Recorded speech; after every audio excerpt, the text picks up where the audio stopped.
सरकारी कर्मचारी पोलीस यांच्या इमारतींच्या दुरवस्थेचा प्रश्न नेहमीच चर्चेत असतो। स्लॅब कोसळण्याच्या घटना अनेक इमारतींमध्ये नित्याच्या झाल्या। अशीच एक घटना नुकतीच वरळीत घडली। यात घरातल्यांना दुखापत झाली। याबाबत पीडब्ल्यूडीकडे तक्रार करूनही दखल घेतली जात नाही। त्यामुळे रहिवाशांमध्ये कमालीची नाराजी आहे। याचाच आढावा घेतलाय आमचे प्रतिनिधी देवेंद्र कोल्हटकर यांनी।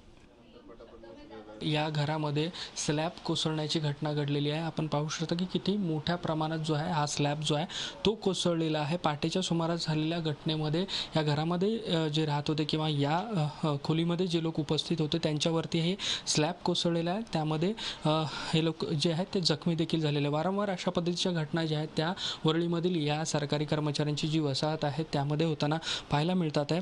या घरातले काही लोक जे आहेत ते माझ्यासोबत आहेत। काय नेमकी घटना घडलेली? काल पहाटे 4:30च्या सुमारास जेव्हा आम्ही सगळे झोपलो होतो तेव्हा वरून हा स्लॅब कोसळला। मी आणि माझी मुलगी झोपलो होतो। हा आमच्या अंगावरच पडला स्लॅब आणि तुम्ही बघू शकता की इंजरीज हिला माझ्या मुलीच्याही डोक्यावरती पडला तो।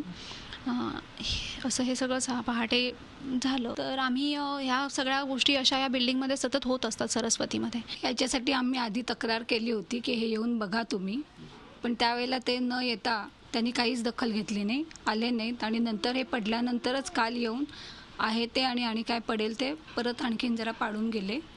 हेच जर आधी आले असतं तर बरं झालं असतं। सरकारी कर्मचाऱ्यांच्या घराची जर अशी अवस्था असेल तर सर्वसामान्यांना काय अनुभव येत असतील ह्या सगळ्या घटनेवरून आपल्याला लक्षातच येत आहे।